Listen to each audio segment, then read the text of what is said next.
What's up guys, welcome back to another Monday patch note video where we're going to go through the patch notes so you know what's going on this week. And today we do have another Ninja Strike, which I absolutely love covering these because there's usually a hell of a lot of stuff in here, like quality of life stuff, and of course they had the game jam, so I'm assuming that stuff is probably in here too. So hopefully there's some interesting stuff. If you find this useful, do leave a like, subscribe to the channel if you are new, and literally all we do is cover the patch notes. I'm not doing anything else, it's just talking through those for the people who don't want to read it themselves.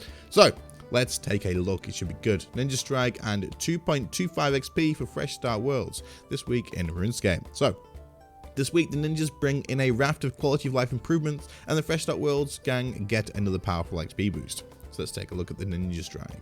We explored some great ideas for quality of life improvements at our summer game jam, and we're pleased to announce that they'll be arriving in the game this week. Improvements include enabling teleporting at the start of the Heffen agility course, UX tweaks for Anachronia base management and the Dream of Leia, model updates for unicorns and Moya, and plenty more besides. Those clever ninjas have also made a host of quest-specific improvements to polish up some classic adventures that need a little love. Check out the full details in our patch notes section. Cool. So we'll find out a little bit later down as well what all the extras and like the details and stuff is. But for now, let's take a look at Fresh Start Worlds. So for you guys playing Fresh Start Worlds, the competitive period will be ending in just a few weeks, so keep pushing for those goals. Fresh starters this week, we're hitting over double XP with 2.25 times XP for skills below 70, along with increased chances for doubled gathered materials and an amped up accuracy boost from 50% to 100%. Here's this week's bonuses in full. So we have the week 6, so 125% XP for skills below level 70 and 75% XP for skills above level 70. No losses upon death, so still free deaths. 30% chance to double gathered materials, 100% accuracy in combat, and tier 3 auras unlocked. Cool. So it's still pretty good, and I'm sure you could level up very quickly if you still wanted to go to a Fresh Start World and stuff and grab a cape or something like that. So there you go, very cool. Merch, let's have a look. New official soundtracks. Huh. Wait. Oh, they actually have done it, so you can download it as well.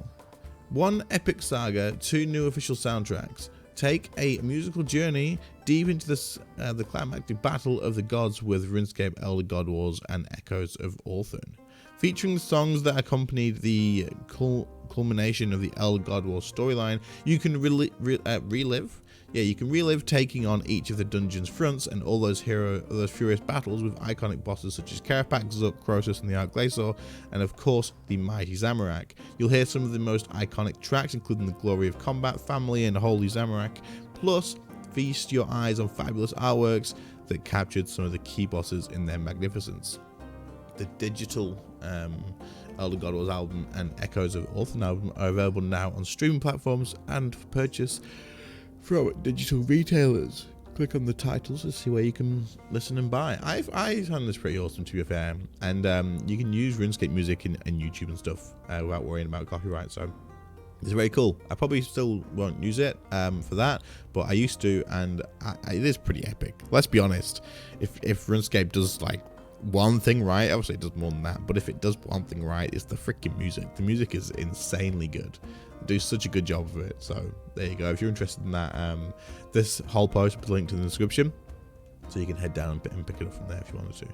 Merch, Halloween, and Varrock pins. Okay, be ready to ward off demons this Halloween with your very own Silverlight pin. That's kind of cool. Just one of the limited edition items in part 2 of the Varrock pin and keyring collection. This is a continuation of the Angelscape Cities of RuneScape range over on our merch store. Okay, so the patch notes, the big stuff. There we go. Let's have a look. Holy crap, there's a decent amount. Let's get through it. Wilderness events. The King Black Dragon can no longer be damaged by poison during his immune stage, so that'll just drag out the fight a little bit longer, I guess, if he was getting poison ticks while he was in the immune bit. A broadcast is now displayed whenever a Wilderness Flash event starts, as well as 5 minutes beforehand. This is good. This is definitely a good thing. Broadcasts for members only Wilderness Flash events no longer show on free-to-play worlds. The world map icons for wilderness events now show 5 minutes before the event starts, so you know exactly where it is. Location hints for some Wilderness Flash events have been made clearer. Portable obelisks obtained from Wilderness Flash events can now be alchemized. Is that because you get so many of them and there's just you can't trade them? Is that what that is? I've actually not done any of the Wilderness Flash events yet, so someone, if you can comment that down below, that would be awesome.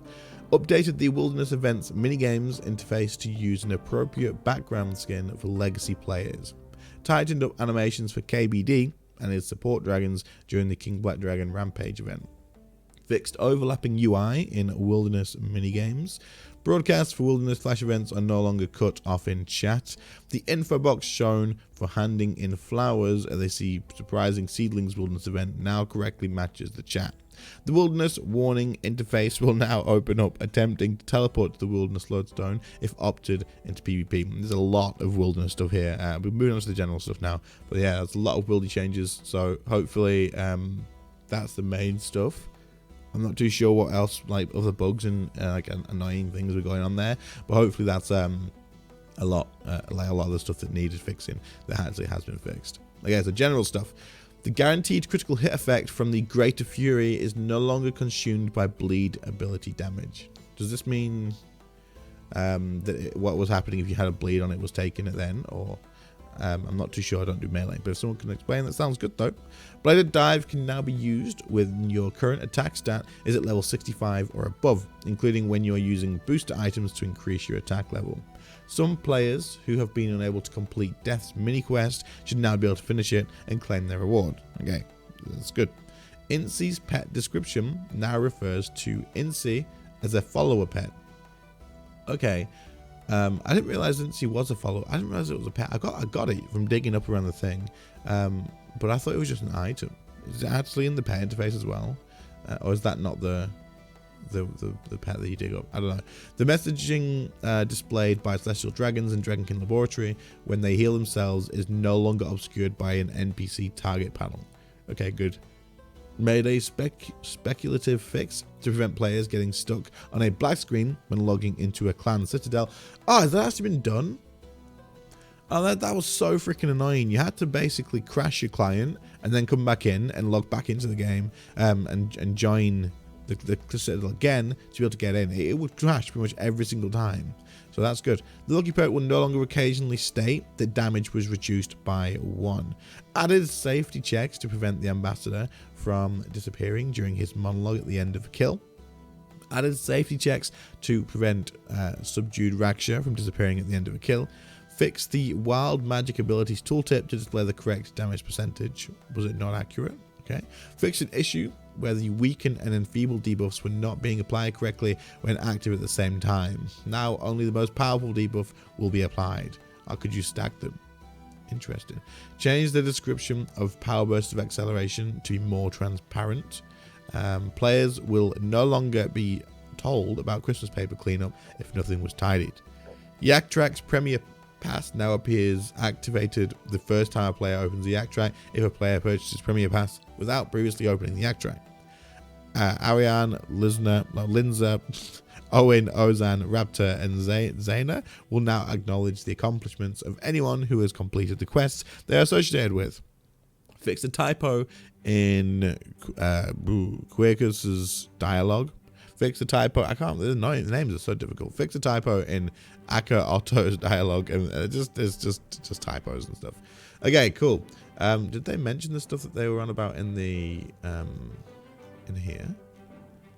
I don't think they did, unless they did, and I'm just they didn't.